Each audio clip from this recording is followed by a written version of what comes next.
তো নমস্কার বন্ধুরা, ওয়েলকাম টু ইউনিক স্পোর্টস। আবারও একটা নতুন ভিডিও নিয়ে চলে এসেছি। তো বন্ধুরা, আজকের এই ভিডিওতে মোহনবাগানের সাথে যে ইস্টবেঙ্গলের খেলাটা রয়েছে, মানে এই বছরের যেই প্রথম ডার্বিটা রয়েছে, সেই ডার্বিতে কোন টিম কতটা এগিয়ে রয়েছে একে অপরের থেকে সেটা জানাবো। অর্থাৎ ইস্টবেঙ্গল আর মোহনবাগানের শক্তিশালী দিক এবং দুটো টিমের দুর্বল দিকের কথাও জানাবো। তো ভিডিওটা খুবই ইন্টারেস্টিং হতে চলেছে, স্কিপ না করে পুরোটা দেখার চেষ্টা করবে। তো বন্ধুরা, 18ই আগস্ট অর্থাৎ কালকে সন্ধ্যা 7টা থেকে এই ম্যাচটা রয়েছে, যেই ম্যাচটার জন্য সকল ফুটবল প্রেমীরা অপেক্ষা করে। তো বন্ধুরা, এই বছরে দুটো টিমই তাদের প্লেইং ইলেভেনকে অর্থাৎ তাদের টিমকে দুর্দান্ত লেভেলের তৈরি করেছে। টিমে দুর্দান্ত লেভেলের বিদেশি প্লেয়ার এবং খুবই ভালো মানের ইন্ডিয়ান প্লেয়ারও নিয়েছে, ফলে টিমের সব কটা ডিপার্টমেন্ট খুবই শক্তিশালী হয়ে গেছে দুটো টিমেরই। আর বন্ধুরা, প্রতিবারই মোহনবাগান দল তাদের খুবই ভালো ভালো মানের বিদেশি প্লেয়ারদের নিয়ে আসে আর টিমটাকে খুবই শক্তিশালী করে তোলে, বাট ইস্টবেঙ্গল করতে পারে না। এইবারে কিন্তু ইস্টবেঙ্গল দুর্দান্ত লেভেলের টিম বানিয়েছে, খুবই ভালো ভালো মানের বিদেশি প্লেয়ার নিয়ে এসছে এবং খুবই ভালো ভালো মানের ইন্ডিয়ান প্লেয়ারও টিমে সামিল করেছে। তো এইবারে হাড্ডাহাড্ডি লড়াই তো দেখা যাবেই যাবে। সবার প্রথমে বন্ধুরা, তোমাদেরকে দুটো টিমের মার্কেট ভ্যালু সম্বন্ধে জানাই। ইস্টবেঙ্গলের মার্কেট ভ্যালু 43.4 কোটি টাকা, আর বন্ধুরা মোহনবাগানের মার্কেট ভ্যালু 60.6 কোটি টাকা। এবারে আসি হেড টু হেডে কোন টিম বেশি জয়লাভ করেছে। সবার প্রথমে তোমাদের বলি, ডার্বি হয়েছে 398 বার, তার মধ্যে ইস্টবেঙ্গল দল জিতেছে 142 বার আর মোহনবাগান দল জিতেছে 129 বার। আর বন্ধুরা, ড্র হয়েছে 127 বার। তো বন্ধুরা, এবারে যদি লাস্ট কয়েকটা বছরের কথা বলি, তাহলে কয়েকটা বছরে কিন্তু মোহনবাগান দল ইস্টবেঙ্গলের থেকে একটু এগিয়ে রয়েছে। তার মূল কারণটা হচ্ছে তারা অনেক টাকা দিয়ে তাদের টিমটা গঠন করে, খুবই ভালো ভালো লেভেলের প্লেয়ার নিয়ে এসে টিমটাকে শক্তিশালী করে তোলে। আর ইস্টবেঙ্গল তাদের তুলনায় একটু কম খরচা করে, আর তাই তাদের টিমটা একটু কম শক্তিশালী হয়। কিন্তু বন্ধুরা, এইবারের বিষয়টা একটু আলাদা।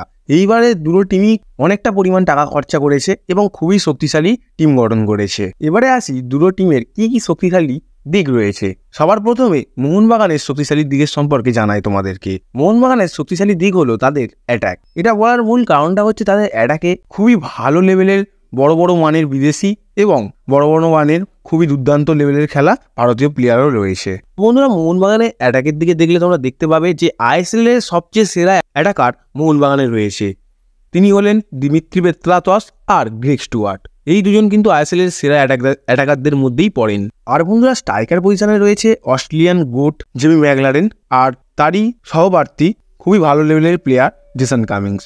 তো স্ট্রাইকার পজিশনেও যে দুটো প্লেয়ার রয়েছে তারাও কিন্তু খুবই বড় মানের প্লেয়ার। এবার যদি বন্ধুরা আমি ইন্ডিয়ান প্লেয়ারদের কথা বলি, তাহলে লিস্টন কোলাসো, মনবীর সিং, আশিক কুরুনিয়ান, সাহাল আব্দুল সামাদ, অনিরুদ্ধ থাপা, আরও ভালো ভালো ইন্ডিয়ান প্লেয়ারও রয়েছে। আর বিদেশি প্লেয়ার আর তো তেমন কিছু নেই, তেমন কোনো প্লেয়ার নেই। তোমাদের যে কটা প্লেয়ার রয়েছে বিদেশি তাদের তো কথা বললামই। সেই কারণে মোহনবাগানের অ্যাটাকটাকে একটু সামলানো ইস্টবেঙ্গলের পক্ষে প্রবলেমও হতে পারে। এইসব কারণের জন্যই মোহনবাগানের শক্তিশালী দিকটা তাদের অ্যাটাক। এবারে আসি ইস্টবেঙ্গলের শক্তিশালী দিক নিয়ে। আর বন্ধুরা, ইস্টবেঙ্গলের শক্তিশালী দিক বলতে গেলে তাদেরও শক্তিশালী দিক হচ্ছে অ্যাটাক। কারণ বন্ধুরা, তাদের এইবারের মাঝমাঠটা অর্থাৎ যেখান থেকে অ্যাটাক তৈরি হয় সেই জায়গাটা কিন্তু প্রচুর শক্তিশালী।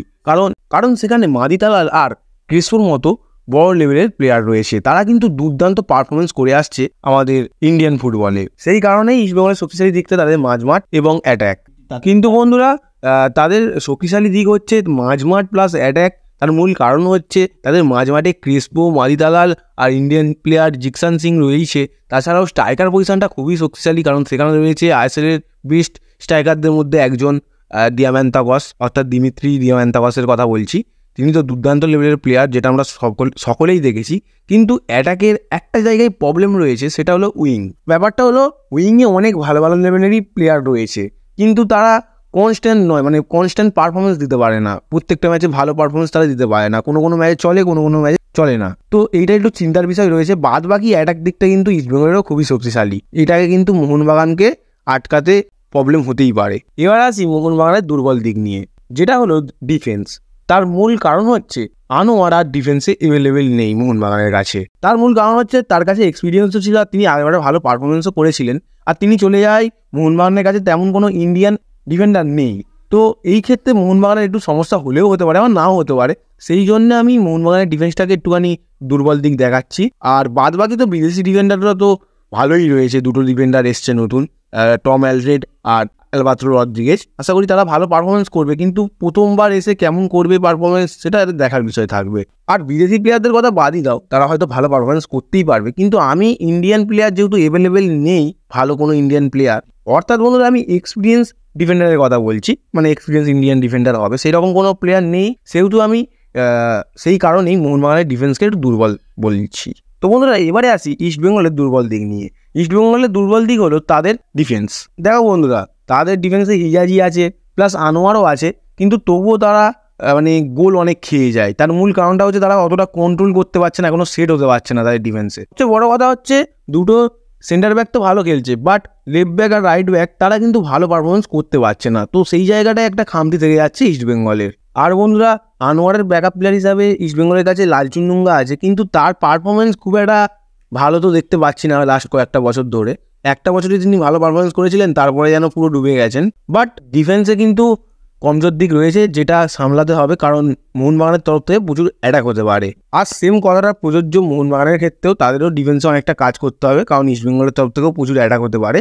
আর দুটো টিমই খুবই ভালো টিম, তাদের দুর্বল দিকটা খুবই সামান্য, যদি কাজ করে তাড়াতাড়ি দুর্বল দিকটা শক্তিশালী দিকেই পরিবর্তন হয়ে যাবে। কারা কারা তোমরা ডার্বি দেখতে যাচ্ছ আর কে জিততে পারে, অর্থাৎ মোহনবাগান ইস্টবেঙ্গলের মধ্যে কোন টিম জিততে পারে, তোমরা যদি কমেন্ট করতে চাও কমেন্ট করতে পারো।